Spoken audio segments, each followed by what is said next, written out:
Ok, c'est parti. Aujourd'hui, on va parler d'un truc qui te vole ta vie sans faire de bruit. Le sucre. Pas seulement le sucre dans ton café, pas seulement le petit dessert pour te faire plaisir, pas seulement le Kinder Bueno à 16 heures que tu as bien mérité.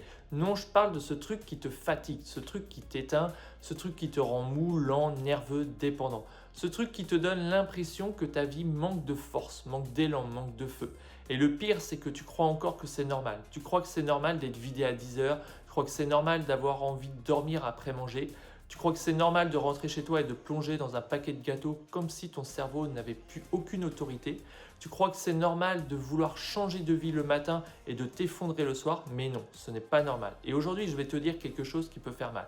Si tu n'as pas l'énergie que tu veux, si tu n'as pas la discipline que tu veux, si tu n'as pas cette puissance intérieure que tu sens parfois en toi mais que tu n'arrives pas à tenir, ta consommation de sucre joue peut-être un rôle énorme.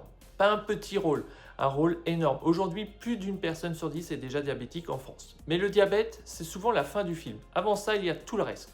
Avant le diabète, il y a la fatigue, les coups de barre, le cerveau dans le brouillard, les envies incontrôlables, cette sensation bizarre de vivre à moitié. Et toi, tu le sais, tu as déjà eu ce moment où tu te dis demain je change, demain je reprends le sport, demain j'arrête de manger n'importe quoi, demain je reprends ma vie en main. Et puis demain arrive, tu tiens 2 heures, 3 heures, une matinée et à 16 heures, ton cerveau commence à négocier avec toi. Juste un petit truc, juste aujourd'hui.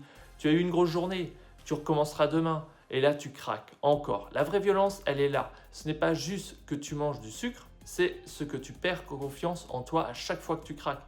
Tu sais que tu avais dit stop, tu sais que tu voulais reprendre le contrôle, mais une partie de toi a pris la décision à ta place. Et ça, c'est dangereux parce qu'à force, tu finis par croire que tu es faible. Mais tu n'es pas forcément faible, tu es peut-être simplement piégé.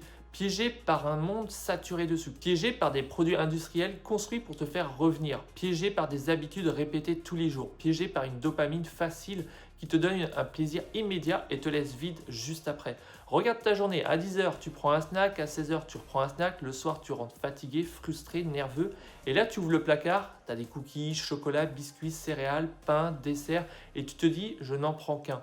Mais est-ce que c'est vraiment toi qui décides ou est-ce que c'est le sucre qui tient la télécommande? Pose-toi la question franchement, parce que si tu ne peux pas passer 3 jours sans sucre industriel, ce n'est pas juste du plaisir, c'est un signal. Si tu as besoin d'un truc sucré pour te calmer, ce n'est pas juste du goût, c'est un signal. Si tu as honte d'avoir craqué, mais que tu recommences quand même, ce n'est pas juste une habitude, c'est un signal. Et ce signal te dit quoi? Il te dit reprends le pouvoir maintenant. Parce que le sucre ne te vole pas seulement ta santé, il te vole ton énergie, ta concentration, ta force mentale, tes projets, ta capacité à avancer quand c'est difficile. Et le plus fou, c'est qu'on vit dans une époque où tout le monde trouve ça normal. Mais ce n'est pas une vie. C'est une compensation permanente. Tu ne vis pas, tu compenses. Tu compenses ton stress, ton vide, ton ennui, ta frustration, ton manque d'énergie. Et le sucre arrive comme une fausse solution. Il te caresse pendant 10 minutes, puis te reprend 2 heures de ta vie. Tu vois le piège, le sucre te donne une montée, puis il te laisse tomber derrière. Et quand tu tombes, tu crois que tu as besoin de plus de sucre. Donc tu recommences encore, encore et encore. C'est comme ça qu'on construit une dépendance. Pas en un jour, pas en un seul gâteau, mais avec des répétitions, avec des petits craquages que tu banalises, avec des ça va, ce n'est pas grave, avec des je mérite bien ça, avec des je commence lundi, mais lundi, ça fait combien de fois qu'il revient? Combien de lundis tu as déjà utilisé pour repousser ta reprise en main? Combien de fois tu as dit j'arrête avant de recommencer? Combien de fois tu as senti que tu pouvais devenir plus fort, puis t'es laissé aspirer par les mêmes habitudes? Je te dis pas ça pour te culpabiliser, je te dis ça pour te réveiller. Parce qu'à un moment, il faut arrêter de défendre ce qui nous détruit. On défend le sucre comme si c'était un ami. Oui, mais j'aime ça. Oui, mais ça me fait plaisir. Oui, mais je ne peux pas me priver de ça. Mais est-ce que c'est vraiment du plaisir si derrière tu es mou? Est-ce que c'est vraiment du plaisir si derrière tu perds ton énergie? Ou est-ce que c'est vraiment du plaisir si derrière tu ne tiens jamais tes engagements? Est-ce que vraiment du plaisir si derrière ta vie reste plate? Le plaisir qui t'affaiblit n'est pas un plaisir, c'est une dette. Tu la payes après, avec ton énergie, avec ta clarté mentale, avec ta discipline, avec ton corps, avec ton avenir. Et aujourd'hui, il faut que tu comprennes une chose. Le monde moderne t'a programmé à manger du sucre partout. Tu crois faire attention, mais parfois tu manges du sucre du matin au soir. Donc imagine la dose sur une journée complète. Imagine la dose sur une semaine. Imagine-la sur un an. Et après, on s'étonne que les gens soient fatigués, on s'étonne que les gens soient lourds, on s'étonne que les gens soient lents, on s'étonne aussi qu'il n'ait plus la flamme. Mais comment veux-tu avoir une vie puissante si ton corps passe ses journées à encaisser ces montagnes russes? Il Il faut savoir quand même qu'aujourd'hui, un enfant de 5 ans a consommé autant de sucre que son grand-père durant toute sa vie. Donc imagine la consommation de sucre qui a explosé en quoi? À peine 100 ans. Tu appelles ça vivre? Moi j'appelle ça être contrôlé. Alors maintenant la question elle est simple. Est-ce que tu veux continuer à être contrôlé ou est-ce que tu veux reprendre le pouvoir? Parce que oui, tu peux reprendre le pouvoir, mais il va falloir arrêter de négocier avec ton addiction. Il va falloir arrêter de dire je vais juste réduire un peu, je garde juste les petits plaisirs, je fais attention mais pas trop. Je verrai plus tard. Non, à un moment donné, il faut une vraie décision. Pas une décision fragile, pas une décision prise le soir après avoir abusé, une vraie décision. Tu peux redevenir quelqu'un qui décide. Alors commence par retirer ce qui te rend dépendant. Première étape, supprime les boissons sucrées. Le sucre liquide, c'est violent, ça descend vite, ça te rassasie presque pas et ça entretient ton envie de sucre. Deuxième étape, supprime tout ce qui est snack automatique. Tu veux reprendre le pouvoir? Alors commence par arrêter les gestes où tu n'es même plus conscient. Troisième étape, arrête les craquages du soir. Le soir, c'est là où que beaucoup de gens se font massacrer, pas parce qu'ils ont faim, parce qu'ils sont fatigués, frustrés, vidés, parce que leur cerveau cherche une récompense rapide. Mais une récompense qui te détruit reste une mauvaise récompense. Alors prépare ton environnement, ne garde pas tes faiblesses dans tes placards, ne mets pas ton addiction à portée de main en prétendant que tu vas être fort. Si tu sais que tu craques pour des cookies, pourquoi tu gardes des cookies chez toi? Pour tester ta volonté, mais ta volonté n'est pas faite pour combattre un paquet de gâteaux tous les soirs. Ta volonté, tu dois la protéger, pas la sacrifier. Maintenant, point essentiel, quand tu enlèves le sucre, tu ne peux pas juste enlever sans remplacer. Sinon, tu crées un vide et le vide, ton cerveau va vouloir le remplir. Donc, il faut remplacer intelligemment. Et pour ça, il y a un levier énorme, les bonnes protéines. Moi, pendant presque 10 ans, j'ai été végétarien. Et avec du recul, j'ai compris une chose.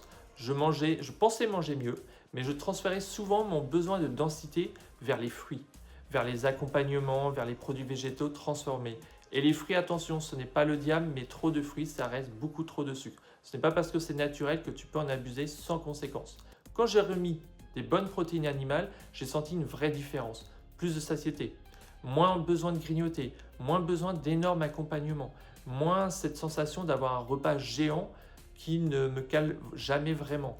Bien sûr, choisis bien tes protéines. Si tu remplaces le sucre par des nuggets ou des produits industriels, tu ne règles pas le problème, tu changes juste le piège. Mais ne te perds pas dans la perfection. Commence déjà par sortir les poisons évidents. Tu n'as pas besoin d'une stratégie parfaite, tu as besoin d'une décision claire. Et cette décision, tu peux la prendre aujourd'hui. C'est ça ton projet, c'est ça ta vie, c'est ça la version de toi que tu veux laisser gagner? Non. Il y a une autre version de toi, une version plus claire, plus solide, plus disciplinée, plus vivante. Mais cette version ne peut pas naître si tu continues à nourrir tous les jours ce qui t'éteint. Alors fais un test, pas pour moi, pour toi. Au début, ton cerveau va protester, mais pose-toi cette question, qui parle vraiment, toi ou ton addiction? Parce que la liberté, ce n'est pas de manger du sucre quand tu veux, la liberté, c'est de pouvoir ne pas en manger sans te sentir en manque. Ça, c'est la vraie liberté. Et si tu veux aller plus loin, j'ai préparé une vidéo juste en dessous. 3 actions simples pour sortir définitivement du sucre. Dedans, je te donne un plan pour les 30 prochains jours, un plan concret pour réduire le sucre, reprendre le contrôle, casser les automatismes et reconstruire ton énergie. Parce que oui, tu peux redevenir quelqu'un de fort, tu peux redevenir quelqu'un qui décide, tu peux redevenir quelqu'un qui avance. Mais il faut arrêter de protéger ce qui te détruit. On est en 2026, il y a des gens qui dorment encore, il y a des gens qui acceptent d'être fatigués, lents, mous, dépendants. Et puis, il y a ceux qui commencent à se réveiller. La question, c'est dans quel camp tu veux être. Si cette vidéo t'a parlé, partage-la à quelqu'un qui est en difficulté avec le sucre, pas pour lui faire la morale, pour lui tendre la main. Et si tu es d'accord avec moi, si tu penses que le sucre industriel détruit l'énergie, la santé et la discipline de millions de personnes, mets un pouce bleu, ça m'aide à faire avancer cette chaîne et à réveiller plus de monde. Et maintenant, fais quelque chose de simple. Choisis une action, une seule aujourd'hui. Par exemple, retirer les sodas, retirer les snacks, vide ton placard, prépare un vrai repas, regarde la vidéo des 3 actions juste en dessous, mais ne finis pas cette vidéo comme tu finis les autres vidéos. Motivé pendant 5 minutes, puis derrière, il n'y a plus rien. Aujourd'hui, tu poses un acte parce que ta vie ne changera pas avec une prise de conscience, elle changera avec une décision. Je te souhaite une excellente journée à toi, tu peux reprendre ton pouvoir. Peace.